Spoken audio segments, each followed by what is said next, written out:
Ó, apareceu. Ó, diz, Sempre é bom, tá? Maravilha. Então, estamos no Olá, ar. boa noite. Boa noite, Jesse. Eu sou o Jesse, estudante de psicologia da URGS, né? Estou me formando agora. Tenho longa parceria aí com o Anderson. A gente se conheceu no Boca de Rua.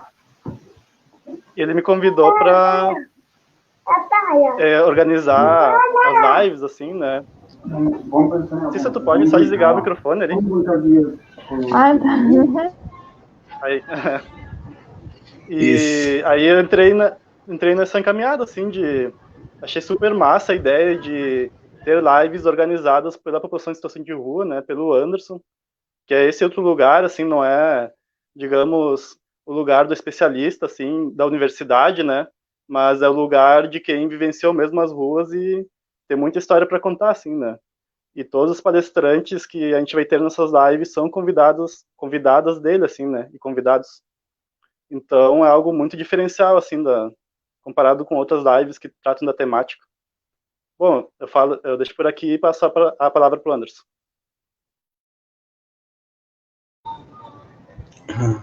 Então, boa noite, pessoal, tudo bem? O Jesse já me apresentou ali, eu sou o Anderson, né? Eu tenho uma trajetória de rua de 15 anos e atualmente eu curso Políticas Públicas na Universidade Federal, espero me formar ainda, né? E sou integrante do jornal Boca de Rua também, né? E eu sou um dos idealizadores do projeto da Amada Massa, né?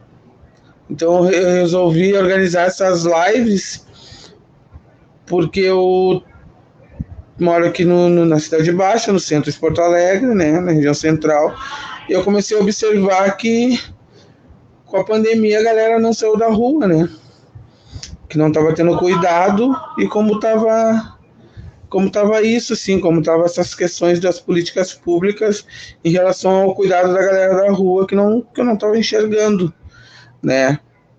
Confesso até que no começo a pandemia não me assustou tanto, mas agora, nos 2 meses para cá, eu fiquei meio assustado em relação a essa doença, né, e esse vírus e as questões das políticas de cuidado que eu não estava enxergando, ou as poucas que tinha não estavam sendo efetivas, né. Então, eu resolvi, também por uma questão financeira, né, e esse é o meu trabalho também, eu sempre, né, fiz palestras e falas nas universidades, em escolas públicas, em praças, em qualquer lugar que me chamasse, então resolvi continuar, né, também aqui online, né, lembrando que é uma live solidária, quem puder contribuir para mim poder pagar minhas contas. O Matheus ficou de colocar a conta aí nos comentários, depois ele vai colocar aí. E quem quiser entrar em contato com a gente, ou com o Jesse, ou com a Sandra, ou com a Cissa, que eles entram em contato comigo, a gente vê uma forma de contribuir, não só financeiramente, tem outras maneiras de contribuir também, né? Com doação de alimentos e alguma outra coisa que a gente estiver precisando aqui. Se eu não precisar, eu encaminho para quem precisa, né? Até a roupa, a galera estava esse dia me perguntando aí, ô Anderson, tu não tem umas roupas lá, não consegue umas roupas? Eu disse, quem quiser doar roupa também a gente encaminha. Então nessa live eu decidi convidar duas mulheres, né, bem experientes nessas questões do cuidado, né, da forma de ver o cuidado e como elas vivenciam isso nos lugares onde elas ocupam, né. A Cissa é uma pessoa que, depois eu vou falar da Sandra, a Cissa é uma pessoa que eu conheço ela, eu acho que, deixa eu ver, 2013, dá 7 anos, que a gente sentou na Praça Garibaldi, quando tinha um grupo lá de cuidado, no qual a Sandra era a gestora na época, proporcionou que tivesse um grupo de cuidado, né, da Secretaria do Estado do Rio Grande do Sul, e depois um desses grupos a gente sentou na praça, eu e a Cissa, a gente foi conversar sobre a vida. Ela não me conhecia, eu não conhecia ela, e eu falei de uma pessoa chamada Carlos Marighella para ela, né, e ela ficou admirada pelo meu conhecimento em relação àquela pessoa que poucas pessoas na época conheciam, assim, ou falavam, né, sobre aquilo. E o que eu acreditava como deveria ser o cuidado da população de rua. E eu confesso que a Cissa é uma inspiração assim, em relação às questões da mulher, né? Da mulher em situação de rua. Eu, como jornalista do Boca de Rua, a gente aborda bastante esse assunto lá, de como que a gente aborda a questão da mulher. Então, sempre quando eu vivencio uma cena que eu acho que aquilo está me incomodando, eu sempre pergunto para ela se eu vi isso, o que tu achou?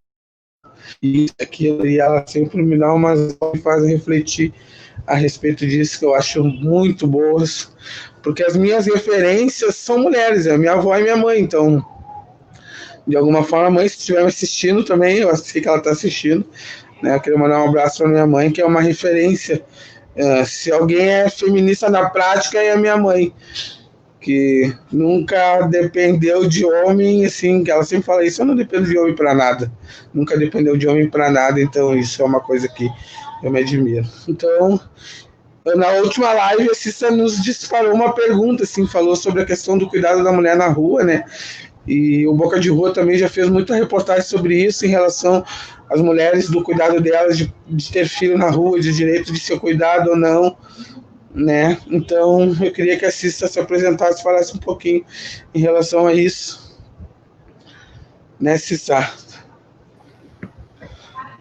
Então, eu sou a Cissa, vou me apresentar aqui, eu sou a trabalhadora do Ação Rua, né, educadora social, e milito aí, né, na redução de danos, e também como apoiadora do Movimento Nacional da População de Rua aqui no Rio Grande do Sul, né. E estamos aí na tentativa de construir, de fortalecer a RENFA aqui no Rio Grande do Sul também, né? Para quem não sabe, é a Rede Nacional de Feministas Antiproibicionistas. Vocês estão me ouvindo de boa? Estão conseguindo. E que é a Rede Nacional de Feministas Antiproibicionistas que faz o debate, né, da questão do uso de drogas e a relação de gênero, né?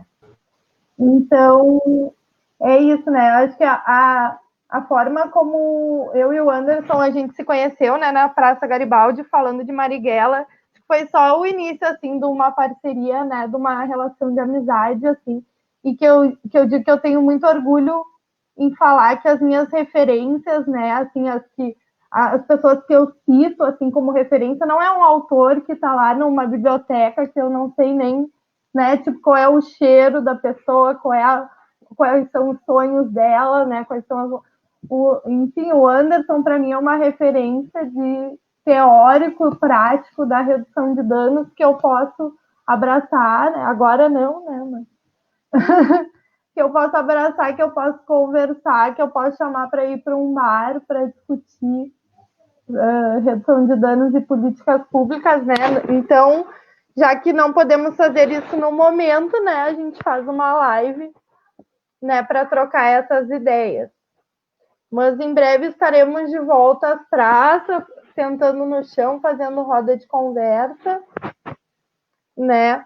E bom, a pergunta que eu fiz na outra live foi a respeito sobre a questão das mulheres usuárias de crack e gestantes, né? Que intervenções possíveis para além do que a gente vê muito acontecer, né, que é o sequestro dos filhos por parte do Estado, né, vulgo a perda da guarda, né, dos filhos. Então, na verdade, né, eu lancei essa pergunta pro pessoal que estava ali fazendo a live e jogaram de volta para mim, né. E o Anderson me chamou para falar sobre isso, né. E o que eu tenho pensado muito é como a pandemia ela escancarou coisas que nunca deixaram de acontecer, né? Situações que a gente, né, vivencia, assim, trabalhando na rua, com a população de rua. Na verdade, a pandemia só escancara, porque, né, quando a gente fala da perda da guarda dos filhos, diz muito também de uma rede de proteção que não conseguiu pensar em outras estratégias para além disso, né, ou chegou a um limite que isso não é possível, né, pensar como, né, acreditar na possibilidade de uma mulher, mesmo sendo usuária de crack, que ela possa ter recursos práticos e afetivos para criar, né, o seu filho.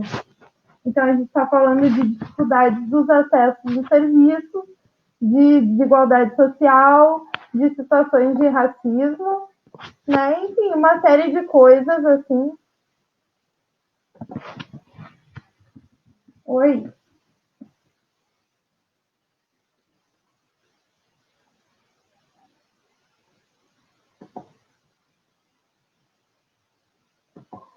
Vocês estão me ouvindo?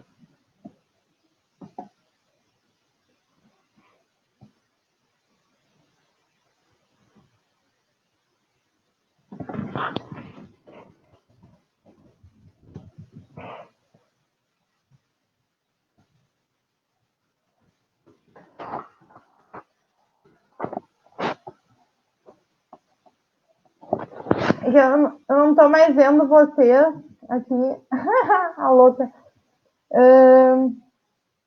Então, e aí é o que eu tenho pensado muito sobre isso, sabe? Sobre coisas que não começaram a acontecer na pandemia, mas que a pandemia acaba por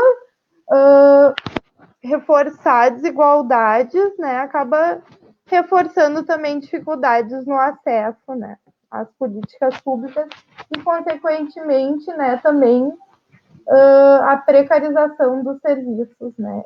Tudo isso leva também, né, a perda a retirada, né, dos filhos das mulheres que fazem uso de crack. A gente tem, né, uma ferramenta que eu acho que a gente precisa falar mais sobre isso, né?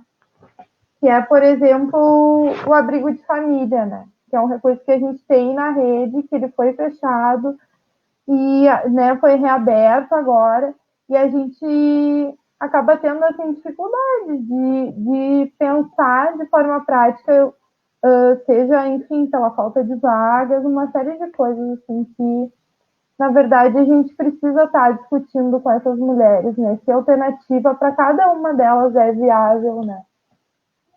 Para pensar, assim, em outras alternativas possíveis, né?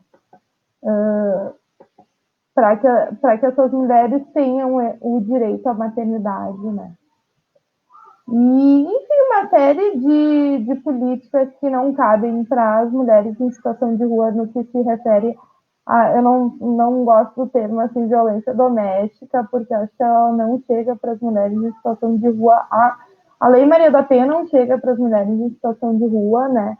A gente vê que é o que tem para oferecer muitas vezes é a questão, assim, né, de fazer uma denúncia, mas aí a gente sabe que, né, que essa mulher vai estar, por vezes, muito mais exposta à violência a partir de uma denúncia, né. Então é isso, a gente precisa pensar nas especificidades, assim, né, do que é ser mulher em situação de rua, né. Porque as políticas que são feitas para um determinado tipo de mulher, né, que é a Maria da Penha, não contempla, que vai desde do nome, né, violência doméstica, até o direito à maternidade, né. Então, uma mulher que está em situação de rua e engravida, ela não tem o direito de escolher se ela vai ter essa gestação, né, e ela segue essa gestação e ela depois também não tem o direito de, se ela quiser ficar com esse filho, né? Enfim, na real, eu tô achando muito estranho que eu não tô vendo vocês. Parece que eu tô falando para mim mesma, assim. Não, Mas tu tá. A gente tá te Agora ouvindo, Cissa. agora vocês apareceram. Então, mas vamos seguir Não, trocando umas ideias e falando é que o Jesse. uma chuva de ideias aí. Mas parecia que eu tava falando sozinha. Tá, eu queria comentar que o Jesse vai. Não, tu não tá falando sozinha, Cissa, fica tranquila. Ouvindo tu falar, assim, Tá deixando. eu me Viu? me disparou algumas coisas assim que eu vivenciei, né? Que eu vivenciei, assim, a questão das práticas de cuidado e do contexto, né? Também que as pessoas estão inseridas e dessa maneira. O ano passado eu fui fazer uma fala numa escola pública lá na Mário Quintana, que tem o menor IDH de Porto Alegre. E era um EJA noturno, né? E eu cheguei lá e fiz uma pergunta se alguém conhecia alguma menina que ficou grávida antes dos 15 anos, né? E todo mundo conhecia, né? E eu perguntei essa mesma pergunta na universidade, num universo de, sei lá, 50 alunos, 50 alunas, se alguma aluna da graduação ali conhecia alguém que estava na graduação que já havia engravidado, ou conhecia alguém que estaria na graduação, alguma menina, e nenhuma conhecia, e nenhuma tinha engravidado, né? Então isso foi uma coisa que me chocou, o contexto diferente, né? Dentro da universidade, as minhas colegas, nenhuma ficou grávida, está dentro da universidade. Na escola pública, as meninas de 15 anos, já na periferia, conhecem todo mundo, que sempre conhece alguém da família que ficou grávida, né? Eu disparei essa pergunta a respeito disso, da questão de escolher, né? De poder escolher de ter o filho, não, né? Isso como política pública de cuidado, né? Essa professora que me convidou, ela me falou o seguinte, que uma aluna dela disse para ela, assim, para contar que tinha ficado grávida, né? Porque eles estavam fazendo um trabalho de cuidado, né? De métodos anticoncepcionais dentro da escola. E mesmo assim a menina engravidou e a menina própria não tinha entendido como ela tinha engravidado, porque ela estava se cuidando, né? Daí ela conversando com a professora, e aí a professora ela disse assim para a professora, sabe o que é, professora? É que às vezes eu chego no posto de saúde ali do meu bairro e não tem os métodos não tem anticoncepcional e não tem camisinha. E aí, para mim economizar o medicamento, eu tomo um dia sim, um dia não, sabe? E aquilo era uma coisa natural para a menina. Ela queria economizar o medicamento para poder durar mais tempo. E como não tinha camisinha, ela acabou ficando grávida. E aí o contexto que a menina está inserido, né, tem a informação, claro que tem a informação, mas um contexto que ela está inserido e um contexto que a minha colega da universidade está inserida é diferente, sendo que a informação, teoricamente, é a mesma, mas ela chega de uma maneira diferente e o contexto é diferente. Então, a informação sem um contexto, sem uma política pública de retaguarda e de respaldo, acaba adoecendo o trabalhador e não tem eficiência. E a frustração que essa professora ficou em relação a esse cuidado que esse trabalho que ela estava fazendo, né? Porque ela estava ali para lecionar, e ela acabou fazendo esse trabalho porque tinha muita menina ficando grávida dentro da escola. Então, e a frustração que isso gerou porque não tinha a retaguarda do posto de saúde, que não conseguia ter a coisa mínima que era a medicação e a camisinha, sabe? Então, isso, falando ali de um universo dentro de um bairro, de uma periferia, que a gente sabe que tem um problema de desenvolvimento humano ali sério, que ninguém fala, e aí vamos pegar a situação de rua, né? A partir daquilo que a Cissa está falando ali. Para mim, a situação de rua é um manicômio a céu aberto disfarçado de cuidado em liberdade. sabe? Eu comecei a pensar isso de sexta-feira para cá. Eu começo a enxergar isso na minha cabeça, que quando tu não que consegue... as prisões são outras, né? Não, tem vezes que a gente nem precisa de muro, né, para prender. Isso, as prisões a céu aberto, porque daí tu mantém a pessoa num contexto ruim. Tu mantém a pessoa num contexto ruim, tu mantém a precarização do serviço público, tu mantém o trabalhador doente, tu disfarça isso de cuidado, né? E aí tu mantém a pessoa refém daquilo ali. Então aquilo ali acaba sendo um manicômio a céu aberto, né? E aí a mídia em cima, né, transformando os caras em zumbi, né? E também não consegue, de alguma forma, escutar as pessoas e partir daquilo ali, né? A partir do cuidado, a partir da escuta, que é uma coisa muito complicada de fazer. Para eles isso não funciona, mas a gente sabe que o trabalho mais a longo prazo é muito mais tem muito mais retorno do que essa coisa assistencial. E aí o que me choca ouvindo isso é ouvindo pessoas da rua dizendo que a pandemia tá boa porque tem comida, sabe? Bara, eu fico pensando, né? Que loucura isso, entende? Tu mantém a pessoa daí. Eu nunca entrei no manicômio, né? Mas eu já estive em comunidade terapêutica, que é um manicômio moderno. Então, tu vê ali um manicômio. Eu tenho certeza que pessoas que tiveram internadas por longo período acharam que a realidade delas era aquilo ali. Que a realidade do mundo era aquela ali. Daí eu fico pensando que a galera da rua tá tão adoecida por falta de cuidado que acha que a realidade é aquilo ali mesmo, sabe? E se for, mas a partir do desejo é uma coisa. Agora, tu oferecer pro cara o farelo da bolacha e achar que tu tá fazendo política pública é uma coisa perversa, sabe? É uma política de morte, né? Existe até um gabinete do ódio, cara. Onde a gente já se viu e ouvi quando eu escuto isso, né?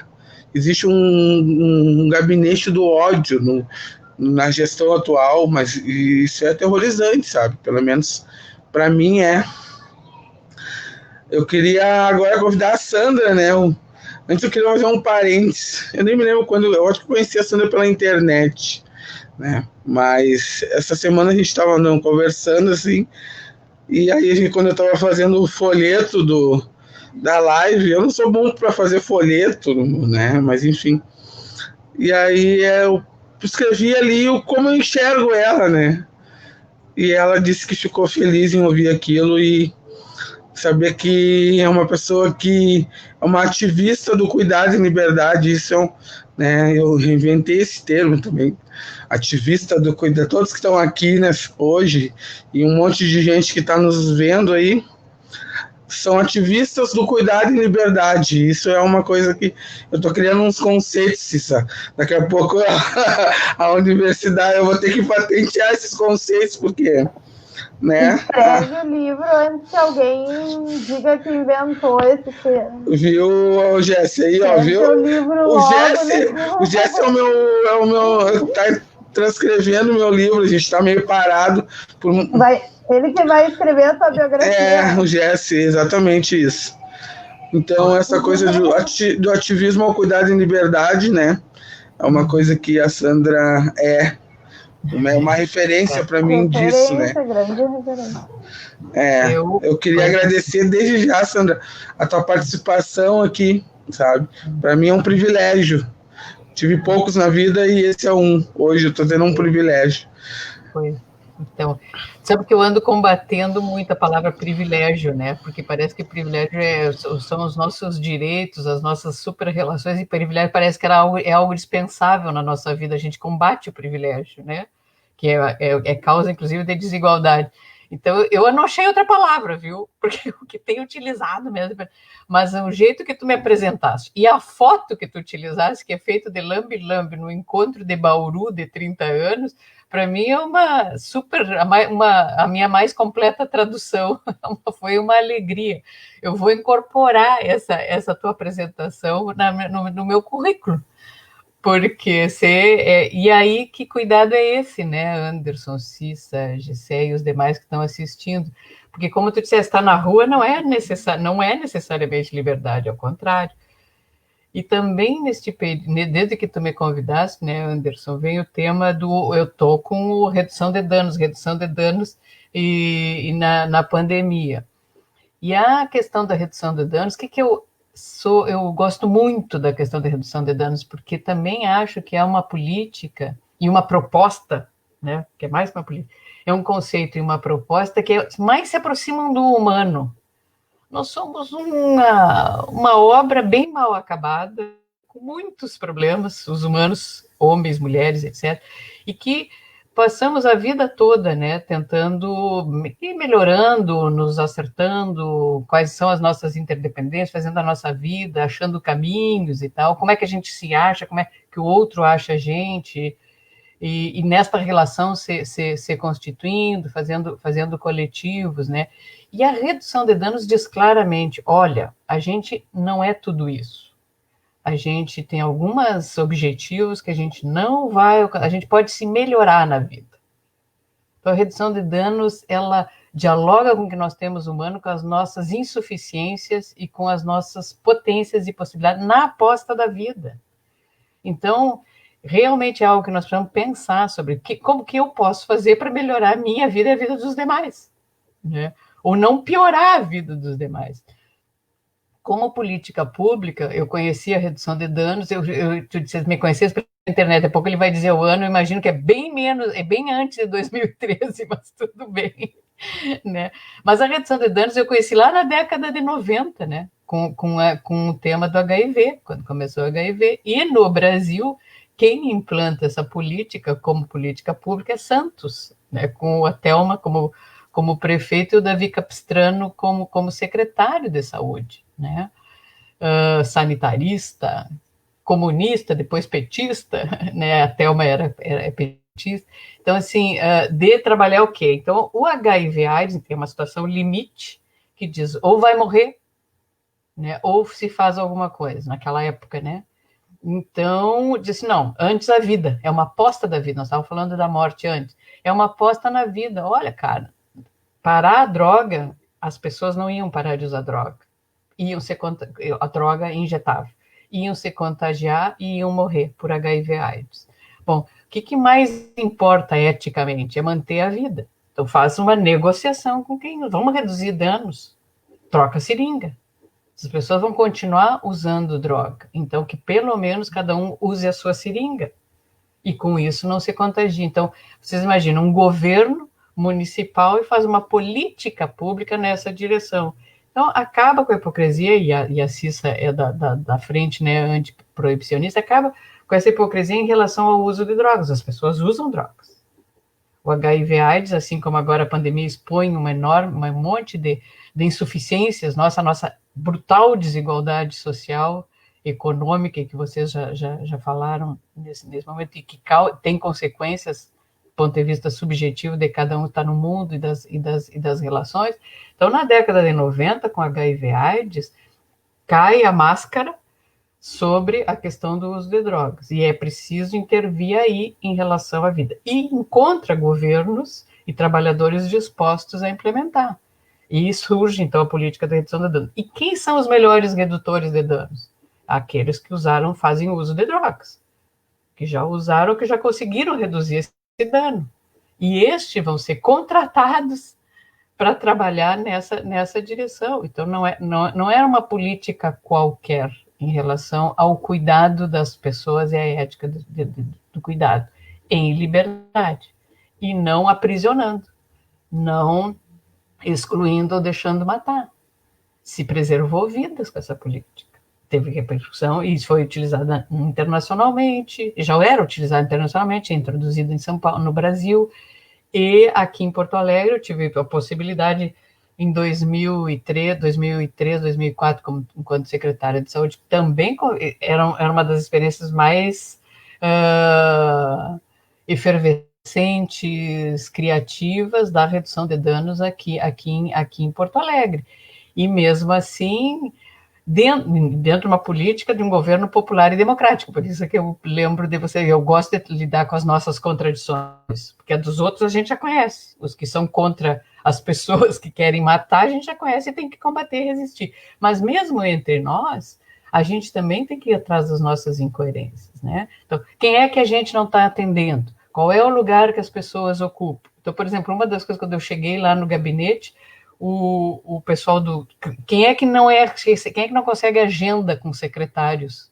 Ou que não consegue com autoridades? E vamos abrir o gabinete. Para quem não consegue, os que conseguem, a gente já sabe que consegue, bate para o prefeito, liga o telefone, é fácil conseguir agenda. Mas a população em sofrimento psíquico, a população de rua, a população dependente ou que faz uso problemático de droga, etc., essas não chegam necessariamente num gabinete.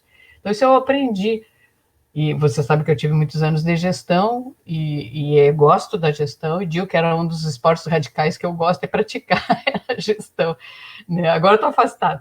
Mas a gestão tem sentido quando tu abre espaço para populações que estavam invisibilizadas e que não abre agenda de Estado. E aí tu vai estar construindo emancipação. E talvez, Anderson, um das questões, né, que dói hoje, assim, o assistencialismo, como tu disseste, as pessoas quererem, bom, até a comida já está bom, a gente sabe que não está bom, que pode ser os necessários para viver, mas não é suficiente para a autonomia, para a autoria, para a gente. Então, eu sou fã pela tua capacidade de reinvenção, de propor e de identificar muito facilmente subserviência e resistir a ela, e procurar espaços de autonomia e de criação. Então, ser idealizador da massa não é pouca coisa.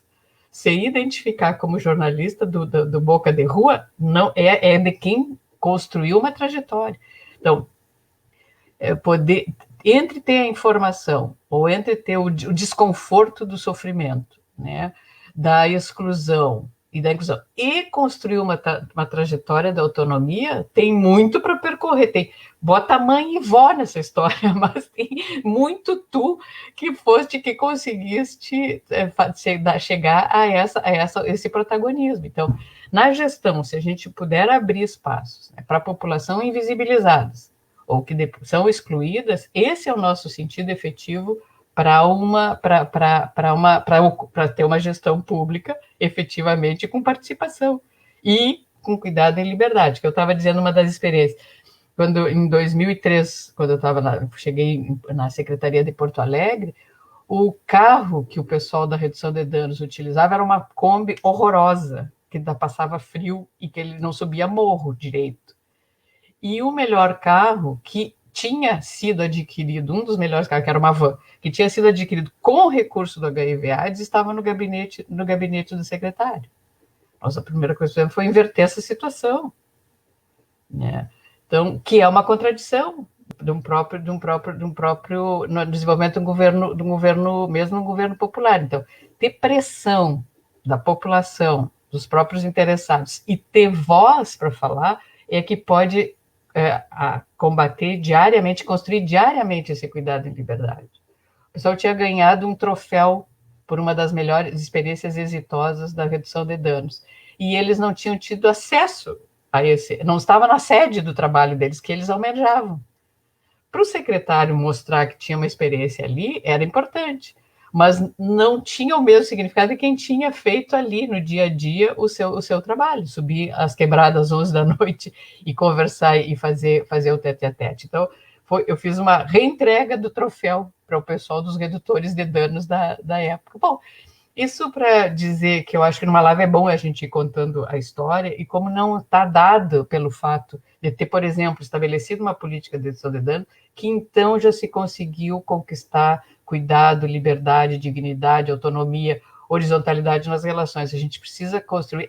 Todo dia a gente vê as nossas contradições. Quando a gente fala em liberdade, o que a gente está aprisionando? Quando a gente fala em visibilidade, o que está sendo invisibilizado? Então, esse tema que a Cissa falou das mulheres grávidas me deixou enlouquecida, porque eu participei acompanhei a pesquisa que teve em redes em 2016, eu acho que foi, e o Boca teve consequência, né? falou sobre isso, e houve no Brasil inteiro uma denúncia, um movimento em relação ao sequestro, e houve uma redução. Eu queria que tivesse acabado, pelo que tu está me dizendo, não terminaram. Então, o quanto esse tema precisa ser mantido na pauta. Porque, de novo, de redução de danos. É ruim a situação de rua das mulheres que ficam grávidas para cuidar dos seus filhos? É. Agora, a solução é tirar os filhos? Pode ser pior tirar os filhos. Para os filhos e para elas. Tem experiências para proteger as crianças. Na Segunda Guerra Mundial, se separaram os filhos dos pais, porque os pais podiam morrer e os filhos ficavam protegidos em abrigo. Bom, muitos dos trabalhos de psicologia, psiquiatria infantil, psicanálise infantil foram pelas consequências danosas do afastamento que essas crianças tiveram em função que tiveram problemas em função do afastamento de seus pais. Então, não é, de novo, já tem quase um século de história sobre sobre os danos que causa a separação da criança, da mãe e da criança ao nascer. Então, e como é que se reduz o dano? Então, não é afastando, aí se gera um problema maior. E não de que por que não ter abrigo, por que não ter proteção para essas mulheres e essas crianças, para dar condições para essas mães cuidarem. E não afirmar de que elas não têm condições e, portanto, o melhor para a criança é tirá-la. Bom, isso não é cuidado em liberdade, né? Tá? E na rua não quer dizer liberdade. É um manicômio sem muro, como também já foi dito pela Cissa, né? É para ficar invisível e depois a solução que aparece é tem que retirar da rua, recolhe, ou para a comunidade terapêutica quando tem dependente de droga, ou mesmo para um hospital psiquiátrico, né? Ou afasta para abrigos em que as pessoas ficam completas de abrigos que funcionam de um jeito que não dialoga com a vida. E aí as pessoas preferem ficar fora do abrigo do que entrar num abrigo destes. Então, há, felizmente, políticas e de que conversam com a população de rua. A notícia que eu tive, eu não sei como é que tá as consequências, mas em Rio Grande, por exemplo, a prefeitura sentou com a população de rua e perguntou o que ela queria na época do Covid. E estamos fazer uma live sobre esse assunto com a população de rua, sobre quais são as decisões. Em Niterói foi criado um abrigo para a população de rua, na Bahia também, né? E que tem uma certa negociação, que tem uma resistência, vamos aglomerar, né? Como é que vai garantir a distância e o cuidado? E agora lá na Bahia eu tive mais uma notícia que eu também gostei, de que para os trabalhadores de serviços, esses das obras, encanador, pedreiro, etc., que estavam em risco, podiam estar sintomáticos e não podiam voltar para casa, porque também não tinham condições de em casa fazer isolamento, tem alojamentos para essa população ficar, para não voltar para casa. E o governador destinou R$500 para cada um deles, porque senão eles vão sair para trabalhar, eles precisam trabalhar para ganhar. Então, junta o cuidado com a moradia e o ganho, porque senão vão sair para a rua. Né? Então, para começar, eu queria dialogar com vocês sobre o que vocês me despertaram, tanto a partir do convite, quanto pelo falado agora. Tanta coisa que a gente escuta. Aqui em Porto Alegre, eu já estava conversando com uma colega que mora aqui comigo, e ela está inserida nesse projeto do governo municipal, da gestão municipal, do Mais Dignidade. Daí ela estava falando das questões do trabalho, né, em si, que agora está bem ruim, assim, para quem é autônomo, da questão do auxílio emergencial ser uma coisa que foi emergencial, que não é tão emergencial assim, porque, por exemplo, eu tive que acionar o judiciário para poder ter direito, e eu vou receber até 2021, entende? Então, uma coisa que deveria ser emergencial mesmo, vai durar um ano. E ela estava me contando a respeito da questão da então, né, volta do redutor de danos aqui em Porto Alegre, que é uma promessa que existe sei lá, desde que acabou, daqui a 6 meses vai voltar e nunca voltou. E ela tá me dizendo que vai ser que a galera da rua vai ser auxiliar do redutor de danos. Eu fiquei pensando agora de tarde, como assim auxiliar do redutor de danos? Vai colocar uma pessoa que tem graduação, né, para trabalhar na... Estão ouvindo, gente? Tá cortando, a minha internet tá ruim, hoje tá cortando a full. Vamos colocar uma pessoa universitária para trabalhar. Foi o som, agora foi o som. Agora deu uma cortada no som. Não dá para ouvir, Anderson.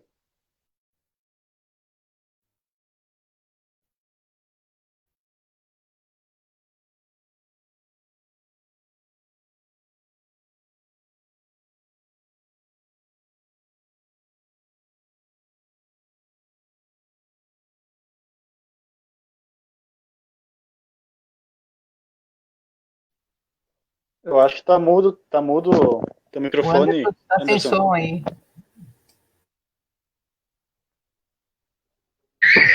Deixa eu ir comentando, então, uma coisa que a Sandra falou, né? Que tu disseste enfim, dos estudos que teve da guerra, né? Sobre a questão da separação.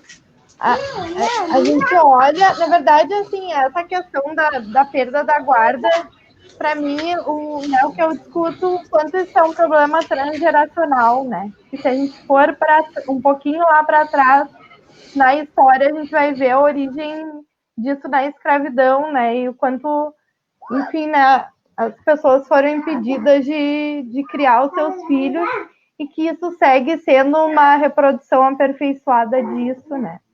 Então, muito se fala, assim, né, do homem negro que não cuida do seu filho, né? Mas, na verdade, por vezes, isso é uma estratégia de sobrevivência, né?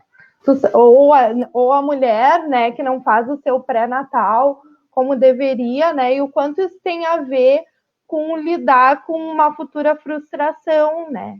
Então, por que eu vou investir tempo? Por que eu vou olhar para as minhas feridas abertas, indo naquele posto de saúde, como a Alessandra, né, que é uma militante, né, da população de rua, que fala que uma vez nos convidaram, né, para ir num evento falar sobre parto humanizado, e eu levei as gurias para falar junto, e elas deram um show, assim, né? E tipo, falando assim, como é que a gente vai falar de parto humanizado para mulheres em situação de rua quando a gente tem que falar de coisas bem antes, né? Que eu vou num posto de saúde grávida e pergunto se eu sei quem é o pai, né? Então, tipo, que vontade que eu vou ter de ir nesse posto de novo, né? Então, e é isso daí. Então, eu prefiro não demandar tempo e cuidado para aquilo que eu sei que vai ser tirado de mim, né? E não tem a ver necessariamente com a minha capacidade de cuidar ou não, tem a ver se eu tenho uma moradia fixa ou não, se eu tenho, né, uma mínima capacidade que dizem que é o mínimo para se organizar para ser mãe, né? E aí é isso, o que a gente está fazendo, né, enquanto rede, enquanto sociedade, enquanto, né, articuladores de políticas públicas e movimento social para dar condições para essas mulheres poderem cuidar, né? E aí é isso, daí fica nessa falsa dicotomia, né, entre o direito da criança e o direito da mulher, né, como se uma coisa fosse oposta à outra, como se a gente pudesse falar de um cuidado com uma criança, né, sem pensar no cuidado que essa mãe deve ter, né, que deve ser oferecido para ela, né. Então é isso, a gente indo, né, então, né, enfim, de famílias que a gente conhece, que a mãe passou pela mesma coisa, né, que a mulher está ali grávida, em situação de rua, e a gente oferece, né, as políticas públicas, mas, enfim, elas não dão conta, né, não dão conta da complexidade e da subjetividade do que é aquilo para né, o que é lidar com essa provável perda, né, de uma mulher, que é de não por poder isso que cuidar. quando eu ouvi vocês, né, o Anderson com a questão da grávida, tu agora, do pré-natal, eu ouvi também depoimentos das mulheres dizendo, olha, a gente não prefere ganhar o parto na frente da farmácia para ganhar o nenê na rua, às vezes, porque a gente já sabe que eu quero ficar com meu filho. Vai ser gravíssimo. E o quanto, ou engravidar com 15 anos mesmo tendo o anticoncepcional. Agora, como é que usa o anticoncepcional? A cada momento, né, a gente precisa perguntar se de fato nós estamos produzindo saúde e cuidado, porque às vezes se trata todos do mesmo jeito, se tem uma geral de que amamentar é bom, de que precisa ter o pai perto, porque também ajuda, é melhor na criação, bom, depende de como é que é o pai. Nós temos experiências lá no Fêmea, por exemplo, para perguntar quem é que servia de acompanhante, não era o pai da criança em geral. O acompanhante, muitas e muitas vezes, era a própria mãe da gestante. Elas escolhiam como acompanhante, porque a minha mãe me acalma mais do que o meu companheiro. Então, o quanto, e eu escutei, eu estou fazendo um curso do Eleco sobre a questão da antirracista e descolonialidade, né? E aí tem a necessidade de se fazer percurso, a Marina, que parece que foi a pesquisa dela, ela foi perguntando para as pessoas, por exemplo, um usuário de drogas, como é que ele fazia o tratamento dele, e ele foi contando, e era tanta só repetição da cicatriz, para pegar do homicida, tanta cicatriz e pouca história, e depois tanta exigência para ele, e que ele se deu conta que ele tinha que juntar dinheiro para pegar o ônibus, para chegar lá no CAPS, para chegar lá e perguntar se ele estava bebendo, e ele dizia que sim, que estava bebendo, e aí ele recebia uma repreensão, e depois, ou aí de pouco ele recebia um medicamento, mas ninguém queria saber da vida dele, que ele achou melhor não ir mais. Então, todos esses quadros acabam dizendo que, conforme a gente entende, de que a culpa é da pessoa. A culpa é da adolescente, é da mulher grávida, da população de rua, é do dependente de droga, que não adere ou não entende direito, ou porque não tem escolaridade. Quer dizer, todos os preconceitos que a gente tem. E não se pergunta, que a sociedade tem, que os profissionais de saúde, que do meu ponto de vista é mais grave, os profissionais de saúde reproduzem muitas vezes, da saúde ou das políticas públicas. Então, como não reproduzir isso? Para, de fato, produzir cuidado, para, de fato, produzir saúde, a ponto da pessoa, não, lá eu tenho que juntar meus dinheirinhos, eu vou a pé, faço chuva, faço sol, mas eu vou. Porque lá eu sei que eu vou ser entendido, lá eu sou acolhido. Quantas vezes isso acontece de fato, né? Nos nossos lugares de cuidado? Porque muitas vezes não é assim. Os profissionais, ou às vezes as instituições e às vezes os gestores, né, não estão disponíveis a questionar suas práticas, de como é que faz para, de fato, o anticoncepção chegar lá e se, de fato, vai conseguir usar todos os dias. E se não usa, como é que vai fazer? Ou garantir que vai fazer o pré-natal, mas vai ser escutada na sua realidade, né? E não de que vai receber receita. Aí nós estamos fazendo redução de danos, de fato, porque nós não estamos incidindo sobre a mudança da desigualdade social, que é o que nós precisamos enfrentar numa luta social, mas no nosso dia a dia, nos serviços, nós estamos produzindo a possibilidade, liberdade de pensar e espaço para diferentes vidas, né? E condições de vida das pessoas.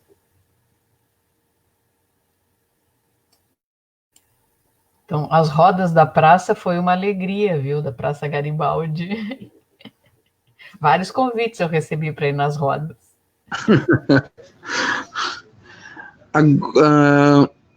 Ouvindo...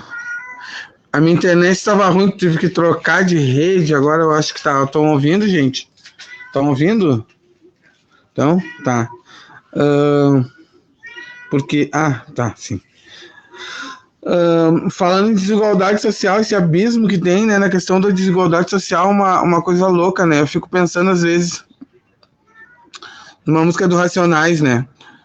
Ainda bem que eu não lutei pela paz, porque se eu tivesse lutado pela paz, eu já tinha tomado tiro, né? Ainda bem que a minha luta é por desigualdade social, porque quem luta pela paz normalmente morre com arma de fogo, né? Todos os grandes ativistas da paz aí ou tomaram tiro ou morreram com arma de fogo. Então, ainda bem que a minha luta é por igualdade, né? Ou diminuição da desigualdade social, né? E aí, eu escutando uma gestora esse mês, assim, fiquei bem ligado nessa questão da pandemia, dessa coisa do lockdown, né? Vai ter ou não vai ter, e a galera da rua.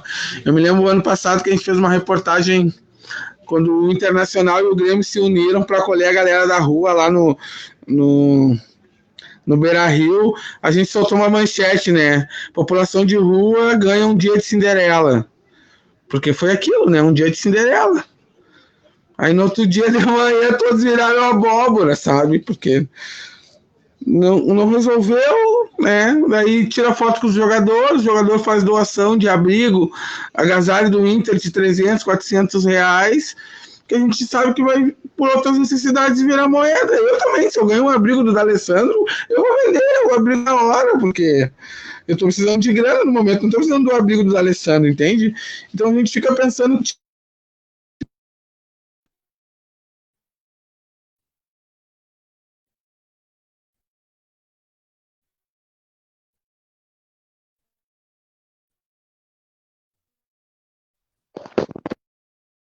Não dá pra ouvir tá falando, Anderson.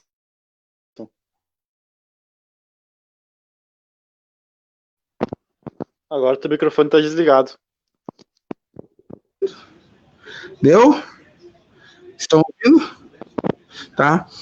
Tu vê a gestora falar numa rádio que a gente tem 32 pontos de cuidado para a população de rua em Porto Alegre, eu fiquei perguntando onde são esses 32 pontos de cuidado, onde oferece 2 refeições, um espaço para a pessoa tomar banho e álcool gel e as coisas básicas de higiene para a pessoa se cuidar na pandemia, oferece máscara e tudo mais. Fiquei pensando, aonde são isso? Eu quero conhecer, eu quero saber. Procurei em tudo que é lugar na internet, não encontrei. Entende? Então é uma coisa que eu acho que ela tirou da cabeça dela, ou sei lá, ou não sei o que ela entende por ponto de cuidado também, né? O que ela entende por ponto de cuidado, eu acho que são visões diferentes também, né? Quando a pessoa... temos ponto de cuidado para a população de rua. Eu fico pensando na questão da... Tem umas madrinhas. Você é as madrinhas, sabe? Eu fico pensando na questão da roupa, né? Da galera da rua também, né? Porque, por exemplo, na pandemia agora, uma coisa bem simples de se fazer. Tu entra num espaço de acolhimento noturno, assim, que tu vai passar o pernoitar, né? Aí tu vai ali, vai te higienizar, vai colocar a roupa limpa, e aí de manhã tu vai botar a tua roupa suja de novo. E aí vão deixar tuas roupas sujas tudo armazenada ali, sabe? Se tu tá contaminado, se tá contaminada a roupa, se tem alguma coisa assim, ela vai ficar ali na instituição, sabe? E como é que resolve essas coisas simples, né? Do acesso à água.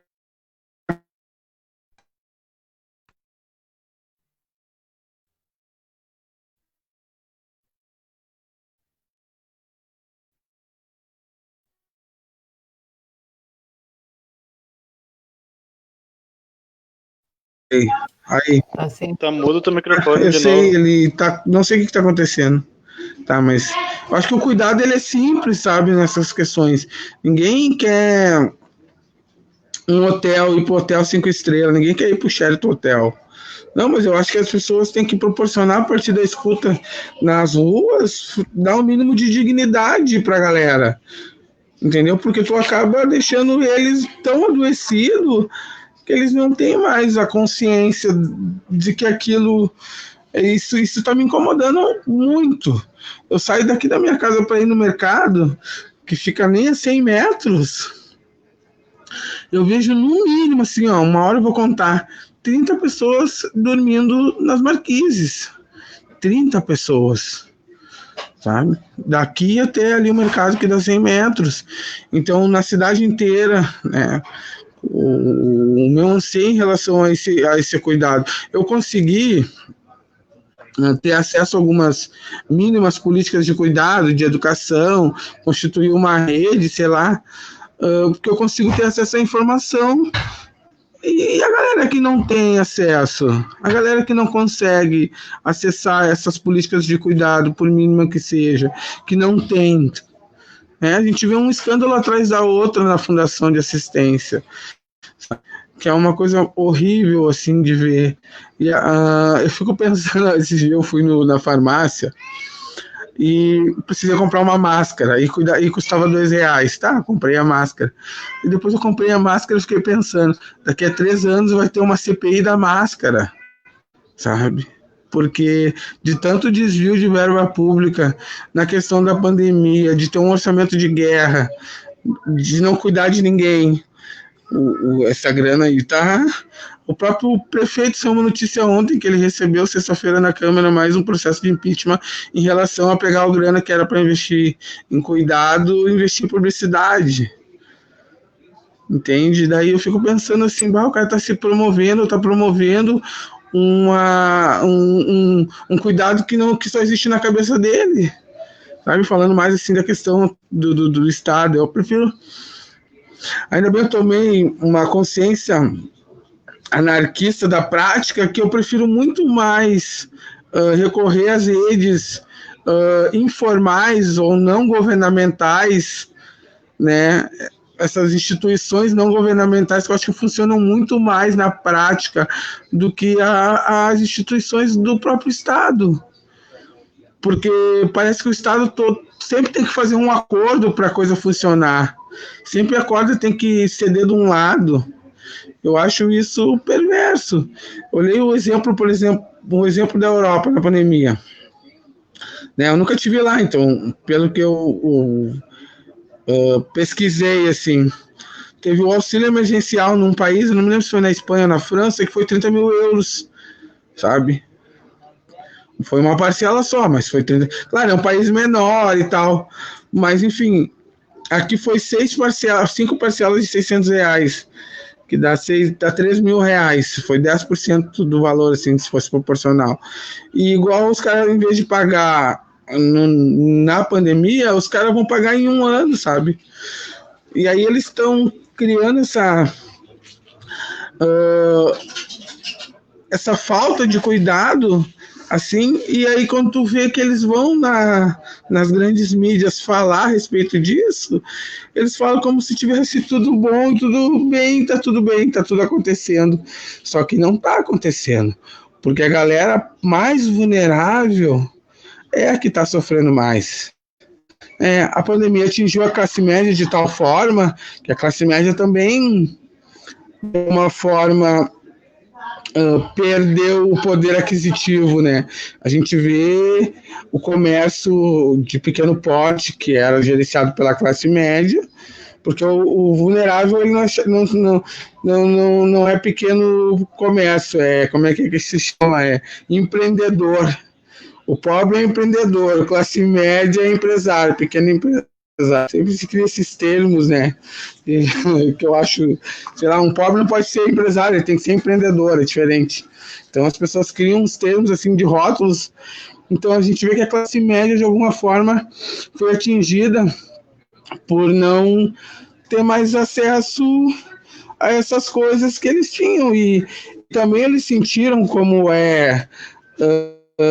crise econômica, porque eles também não tiveram acesso aos auxílios do governo, né?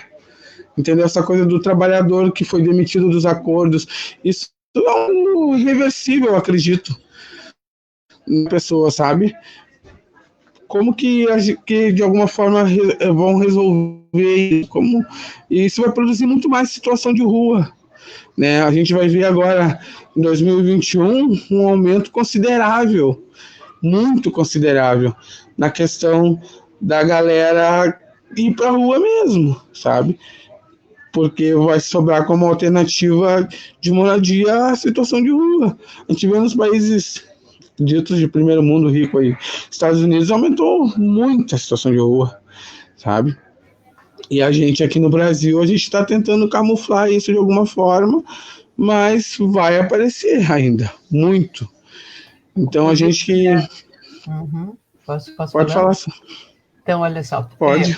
Essa questão do novo normal, né? Que a gente tem que discutir. Até outra palavra horrível, anormal esta. Mas que nós não queremos voltar àquele normal, porque o normal aquele normal é esse, de desigualdade. E o roteiro que tu faz, Anderson, tem total consistência e probabilidade que seja isso mesmo, porque se vai na lógica do empreendedor e não do cidadão, né? Do empreendedor, do empresário, do empréstimo, vai para o endividamento. O que nós vamos ter é mais gente endividada. Tu vê que as pessoas estão pondo como como é, né, segurança, como é o nome que se diz, bueno, a sua própria casa, né, o seu próprio imóvel onde eles moram, para poder tirar o empréstimo. Se este já não está comprometido, né, com outros. E é para quem tem a casa, para quem tem o imóvel. Quer dizer, igual é um circuito vicioso em relação a endividar, em que daqui a pouco e as pessoas vai transformar uma situação que é coletiva, porque a questão da saúde é pandemia, é coletiva, né, num problema individual. Portanto, e por isso é a história o neoliberalismo, nós sabemos, ele é o austericídio e o endividamento causa mais morte, adoecimento e suicídio. Então, esse território, esse roteiro nós não queremos para nós. Nós queremos lutar de um outro jeito, de ter saída solidária, de ter saída pelo coletivo, que é outro tipo de economia que nós queremos, que é outro tipo de sociedade que nós queremos. E é uma luta que nem sei se eu vou estar viva para isso, mas que vale a pena lutar, vale. Para outro tipo de relação com o meio ambiente, com o ambiente. Até a categoria meio ambiente já é equivocada, mas a nossa relação com a natureza, com o planeta, com a água, né?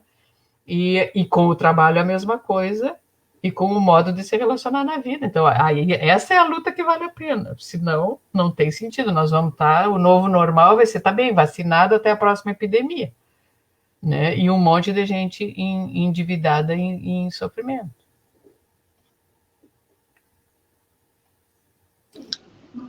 Por isso que a minha formação, voltando a falar sobre a questão das instituições não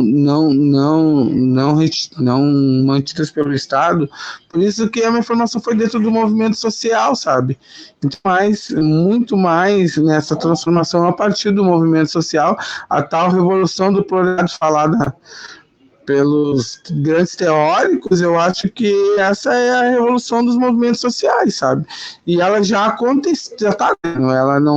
Ela não é uma coisa que vai ser armada, ou vai ser a partir da gente dizer que não quer, sabe? A gente é a resistência, é a revolução da resistência. Então, isso dentro por exemplo, do movimento da população de rua, que foi onde foi a minha formação política na prática, desde que se constituiu aqui em Porto Alegre em relação a esse movimento, é transformador, sabe? É a maior ferramenta de transformação social que eu já vivenciei, sabe? Nas práticas, assim, entendeu? De fazer formação política. E eu posso dizer também que eu tive grandes professores, né? Grandes educadores sociais, a Veridiana Machado, a Margarete Vieira, o Carlinhos Guarnielli, sabe? Aquele que estava em Santa Catarina, me esqueci o sobrenome dele, Maier, que era o Psicólogo de Convivência, como é que é esse? Manuel Maier, Manuel. Então, essas pessoas foram meus grandes educadores sociais, sabe? Que despertaram em mim o desejo de fazer na prática uma coisa, aquilo ali é o que eu não quero, sabe? O que eu quero é isso. Isso era uma coisa que me transformou na vida, sabe? Então eu vejo com o jornal e depois a Amada Massa e tudo isso, são as minhas práticas, aquilo que eu aprendi a partir da visão dessas pessoas também que despertaram em mim essa forma de luta, né? Um dia me disseram, Anderson, tu é um cara reconhecido pela luta. me senti contemplado por isso. A gente já está com 1h04, né? Então, eu queria relembrar o pessoal aí que está assistindo, né? Quem comentou, depois eu vou dar uma olhada, assim, de entrar em contato e tiver alguma contribuição para me ajudar, eu vou agradecer. Eu queria que as pessoas que assistissem assim, as considerações, né? Assim, sei lá, uns 5, 6 minutos para cada uma, assim, depois a gente vai encerrar para também não ficar muito longa, tá? Não sei se você quer começar. Pode ser. Pois é, né? Eu acho que o Anderson, ele nos ensina muito sobre as outras vias possíveis para além do estado, né, de cuidados, né? E era isso que eu pensava também quando tu dizia, aquelas 30 pessoas ali que estão, né, que tu passa por elas que não estão sendo cuidadas. Não sei, pode ser que elas estejam, né? Pode ser que, né, enfim, tem as madrinhas, tem a rede de apoio mútuo da rua, né? Que a gente sabe que ela acontece e que ela chega, né? Onde os serviços não chegam. Então, se tu olha, né, que as pessoas que, enfim, sofreram por inúmeras violências e seguem ali vivas, né? Então, é porque, de alguma forma, elas foram cuidadas, né? Seja pelo um irmão da rua, né? Ou seja por, enfim, né? As madrinhas e as redes que aquela, né? A pessoa nunca está num espaço específico da cidade por acaso, né? Então, ela escolhe aquele lugar para estar em função, né? Do que aquele espaço oferece, né? O que aquele território oferece em termos de proteção e cuidado para aquela pessoa, né? Mas o que eu tenho pensado muito e que eu queria, né, conversar com o Anderson e, né, e dessas prosas aí que a gente tem é sobre algo que eu venho pensando sobre a questão das drogas, assim, e né, que eu acho que para além da redução de danos, a gente tem que pensar naquilo que eu chamo de redução de donos, né? A gente tem que começar a falar, né, que é o que a gente pensa hoje na legalização da maconha, por exemplo, né, que tipo de legalização a gente quer, né? E a gente quer que as drogas que a gente consome, porque sim, consumimos drogas, sejam elas, né, lícitas ou não, sejam para lidar com as nossas feridas da alma, ou, né, ou seja para sanar, assim, apaziguar as nossas dores. Então, o que eu acho, assim, o que eu vejo de potência, além da questão de gênero, assim, de militância na questão das drogas, é a gente resgatar o uso ancestral das drogas, sabe? Porque o que a gente vê, o caminho que a gente está vendo se trilhar é para maconhas encapsuladas, né? E a gente vai olhar, por exemplo, na cocaína, que, né, cocaína, mas a gente vê, né, qual é o uso ancestral, né, da folha da coca. E é isso que a gente tem que resgatar, sabe? Não é, tipo, sim, a droga faz parte, né, das nossas vidas e a gente tem que pensar de que forma a gente pode usar ela resgatando aquilo que tem de sagrado nelas, resgatando aquilo que tem de possibilidade de cura, né? Porque, enfim, né, vocês falando de como o mercado vai engolindo, né, a nossa força de trabalho, mas vai engolindo também a nossa necessidade humana de usar drogas, né? Seja para as diferentes finalidades, né? E as diferentes consequências também para cada um, né? Mas o quanto, mas né, assim, claro que tem algo de subjetivo em cada um, mas uma coisa digamos que é universal. Quanto mais o mercado se apropria delas, mais a gente adoece, né? Então, eu não sei, o Anderson, para mim, está trancado aqui, mas eu queria também saber o que o Anderson acha disso, sabe? Sobre isso que eu tenho pensado de resgatar o uso ancestral das drogas, em vez de falar de reduzi-las, né? A gente pensar como os rituais de uso, né? Por que a galera está usando Bombril, né, para usar crack? E o que a gente pode pensar em substituir o bom, né, no uso, assim? Porque é isso, que intervenções são possíveis nesse momento, né? E aí a gente pensa, né, em substituir drogas, né? E a gente pensa substituir com o quê? Com boleto, sabe? Ou emboletar a galera, né? E que muitas vezes para a mulher já coloca ela numa situação ainda mais de vulnerabilidade, né? Porque é o que a gente vê as mulheres saindo da internação, né? De desintoxicação, que sai da rua daquele, né? Vai para a rua daquele jeito que não consegue nem né, fica com sono, dorme, não consegue se defender das violências que possa vir a sofrer, né? Então, né, pensando assim e querendo saber também o que o Anderson pensa disso. E a Sandra também, já sei. Quer desenhar assim, né? Estão ouvindo? Estão ouvindo, Jesse? Estão ouvindo? Ô, Cissa, olha só. Não tem a questão do... Não, temos tempo sim, eu vou responder bem rápido, assim, o que eu penso a respeito do Bombril. O Bombril, né, é prejudicial à saúde a tulipa, né, é prejudicial à saúde a só que a Sandra nem deve conhecer isso, deve conhecer, Sandra, senão depois eu te explico. Mas é uma redução de dano social, né, Cissa? Porque a maneira com que tu utiliza essa forma fumada... Desliga o teu microfone, Cissa. Tá. A maneira de que tu utiliza o crack, em vez de tu usar o cachimbo, tu usar uma piteira, porque o que faz? No cachimbo, todo mundo vai ver que tu tá usando um cachimbo de crack, né? Até teve uma época que se distribuía cachimbo, né? E o bombril, o que tu faz? Tu enrola no bombril, né? Coloca ela numa piteira e acende. Quem vai ver de longe vai achar que tu tá fumando outra coisa, sabe? Vai achar que tu tá fumando maconha ou tu vai achar que tu tá fumando um cigarro numa piteira. Então, quem não conhece, jamais vai achar que a pessoa tá usando crack. Então, isso é uma redução de dano social do estigma, né? É o próprio usuário se adaptando na questão de como ele usa essa droga de preferência para não ser estigmatizado, para não ser criminalizado. Entende? Eu confesso que eu não tenho conhecimento de como surgiu da onde surgiu essa prática, até teria que fazer uma pesquisa a respeito disso. Mas conversando com as pessoas que utilizam dessa forma atualmente, é isso. Porque tu usa e quem tá te vendo não percebe que tu tá usando daquela maneira. E tem a questão não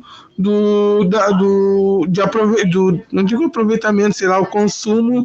Parece que consumindo dessa forma, pelos relatos que eu escuto, tu consome tu não tem desperdício da droga, né? Porque acaba sendo, porque o crack é uma droga muito compulsiva, então acaba sendo até muito mais caro que a cocaína, né? Se tu pensar em formas de uso, as pessoas utilizam muito mais, gastam muito mais grana do que a cocaína. Só que a cocaína é a classe média alta que usa e o crack acaba sendo consumido pelas classes mais vulneráveis, né? Então, é uma redução de dano social. Eu vejo dessa forma, né? Eu consegui organizar na minha cabeça essa forma, né?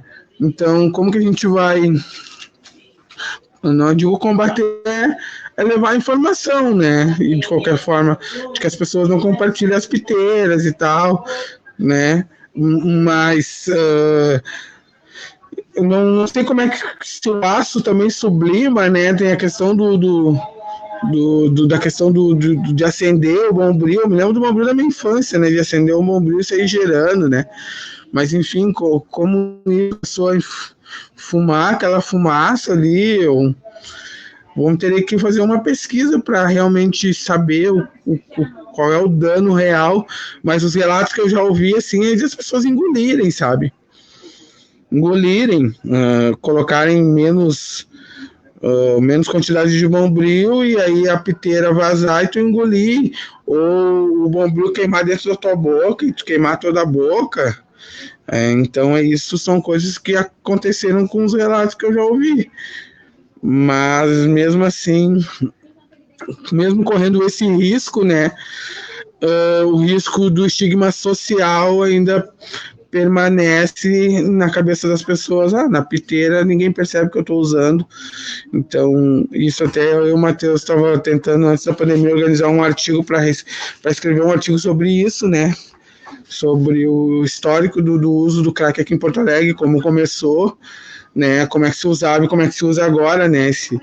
Esse apanhado histórico das formas do consumo do crack aqui. Então, acaba sendo uma redução de dano social, Cissa, que infelizmente para o usuário, né, para a pessoa que consome, é muito mais compensatória do que o risco e o dano à saúde dela. Infelizmente né? Infelizmente tem que concordar que é o estigma social, que é um rótulo, né? Já fica na minha cabeça assim aquela questão do judeu, né? De quando Hitler carimbou os judeus lá, tatuou os judeus, é isso, né? As pessoas termos cracudo, craqueiro, sei lá, noia, e aí tu fica com aquele estigma, né? Do resto da vida, pro resto da vida, o fulano fumou crack, como se aquilo fosse sei lá, uma pessoa que eu não devo chegar perto, esconder tudo dele porque ele vai pegar tudo de mim. Não sei, a Sandra, se ela tem uma visão a respeito disso. Não, o principal, né, assim, o que nós estávamos conversando também desde o início, a história da hipocrisia.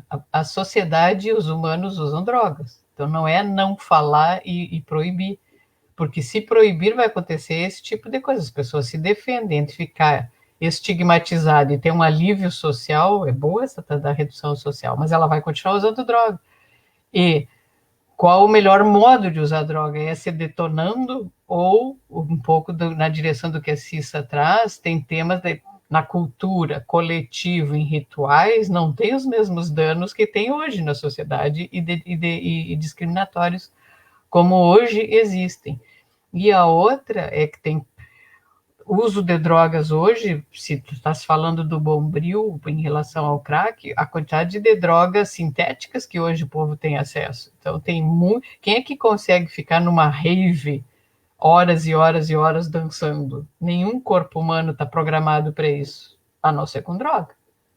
E muitas das drogas artificiais. Então, nós precisamos olhar no espelho e ver se realmente utilizamos droga. Como fazer? Criminalizar e proibir as pessoas que usam vão dar um jeito de transgredir e vão continuar usando.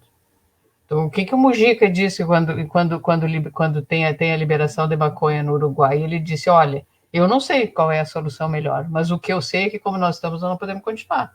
Eu não quero continuar, se ele era presidente, conivente ou omisso em relação à morte de novas gerações, porque nós estamos perdendo os jovens, e eu não quero perder esses jovens. Então, como também, desde uma gestão de uma política pública de Estado, aí eu acho, Anderson, que também o Estado não é suficiente, nem é necessariamente confiável, mas também ter no Estado pessoas, por gestões e governos confiáveis é necessário. O que é confiável? Que aceite o controle social, que seja participativo, que tenha um recorte mais democrático, né? E nada substitui a importância do tecido social, do que se chama de tecido social, das relações da sociedade, da sociabilidade. Por isso que os movimentos, governos e gestão passam, movimentos sociais não, e organização da população não passa.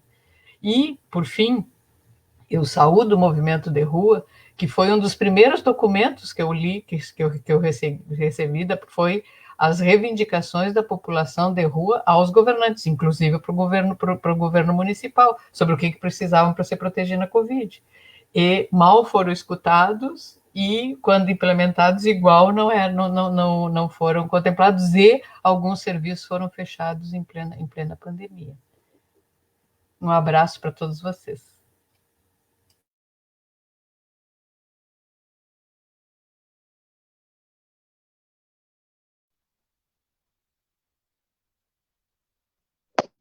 Bom, acho que tem 1h20 já de live. Não sei se mais alguém quer falar alguma coisa.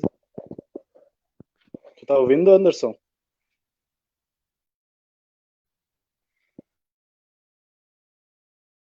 Enquanto o Anderson retorna, assista, é uma maravilha a tua filha aí.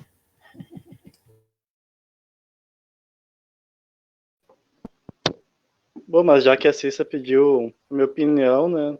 Eu acho que o preconceito também está em quem pratica, assim, né? E quem pensa a saúde e assistência, né? Não sei como é que tá as práticas de redução de dano, mas pelo que eu lembro, assim, faz muito tempo que não tem, que não se dá uma atualizada, assim, né? Parece que a redução de danos foi incrementada, assim, na saúde, mas foi também meio que diluída e não sei se continua atuante ainda, não sei o que vocês acham. Bom, mas tá bastante tempo já. Tem muita coisa, né, para discutir.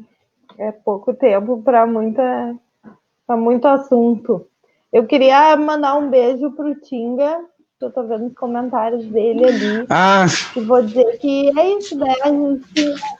A gente diverge, né, em várias coisas, mas a gente tá junto, né? Enfim, porque a gente respeita também o que a trajetória de cada um, o que faz sentido para cada um, né? Então, se uma pessoa acha que enfim, que a droga não cabe para a vida dela, né? Quem sou eu para dizer que sim ou que não, mas eu sei que uma Coca-Cola ele toma, né? Então, mas é isso, né? A gente eu sei que também, né, várias rodaias, né, já aconteceram, né, Anderson?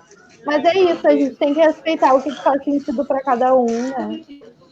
Porque, né, tem aquela frase que eu adoro, que cada um sabe a dor e a delícia de ser o que é, né? Então, mas assim, é isso. Até vou propor para ele uma coisa que eu vou, que nem eu fiz com o Anderson, né? Que a gente tem um projeto aí das sinergias para mulheres em situação de rua, mas a gente também fez essa troca com o Anderson, né?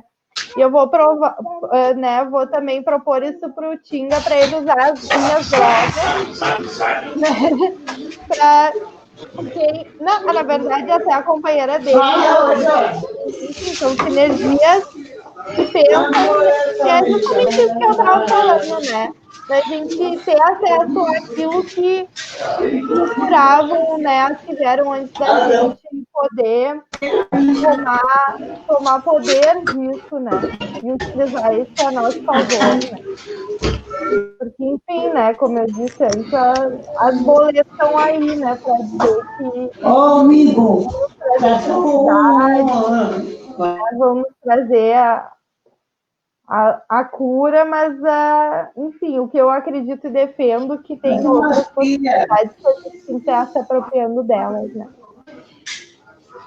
E garantindo que mais pessoas tenham acesso, que isso não fique, assim, numa camada específica da sociedade também, ter acesso àquilo que cura, né?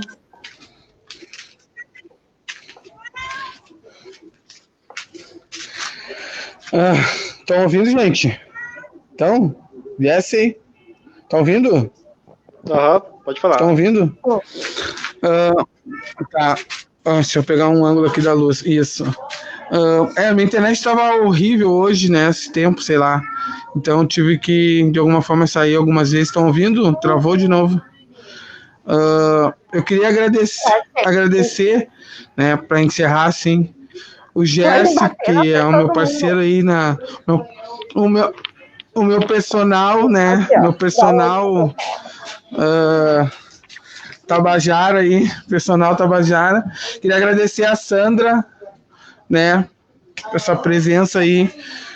Depois eu vou assistir tudo. Se a gente tiver mais alguma questão, pode continuar ali, pessoal. Sabe? Queria agradecer o Matheus, que está em casa aí, né? O Matheus. E queria te agradecer, Cissa, também, pela participação, né? Pela questão aí, vou ficar pensando. Essa noite eu não sei se eu vou dormir direito, porque eu vou ficar pensando. Depois eu fico remoendo, né, na minha cabeça as coisas assim, né? Então eu queria agradecer a live. Eu acho que foi muito boa, né? Visões diferentes assim do mesmo assunto e para crescimento nas nossas práticas. Então eu queria Ô, Cissa, desliga o teu microfone, Cissa. Ai, tá. Desliga o microfone. Então, eu queria convidar o pessoal para minha próxima live, daí no dia 16, né? A gente vai ver os convidados ainda para assistir, para continuar essa série de lives aí, são de danos em época de pandemia, né? Muito obrigado a quem ficou com a gente aí, até a próxima. Boa noite, boa semana, se cuidem, né? Sei lá, as pequenas práticas, a redução de danos é bem simples. As pequenas práticas a gente cuida de bastante gente e a gente se cuida também. Tá, pessoal? Tchau para todo mundo, boa noite. Tchau, Litinha! Tchau, Sandra. Tchau, Jéssica.